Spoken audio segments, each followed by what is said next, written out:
Программист болып өмір бойы код жазуға бола ма, әлде футболдағыдай жас шектеуліктері бар ма? IT саласында мектеп оқушысы да өзінің алғашқы табысын таба алады.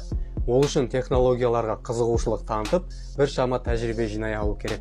Кейбір студенттер өздерінің алғашқы оқу жылдарында кәсіби жұмысқа орналасып, өздерінің кәсіби мансабын бастайды. Дегенмен, кейбір IT компаниялар 5-7 жылдық тәжірибесі бар мамандарды ғана жұмысқа шақырады. Статис көмегімен жасалған зерттеулерге қарағанда, Google, Apple, Amazon сияқты компаниялардағы программистердің орташа жасы 25-35 жас.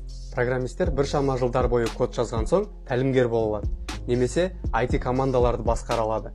Кейбіреулер өздерінің стартаптарын бастап жатады, ал кейбіреулер соңына дейін код жазумен айналысады. IT маманы әрдайым өз қалауы бойынша жұмыс жасай алады және әрдайым өзіне сәйкес келетін IT компанияға жұмысқа орналаса алады. IT саласы бойынша көбірек ақпарат алғың келсе, дәл қазір парақшама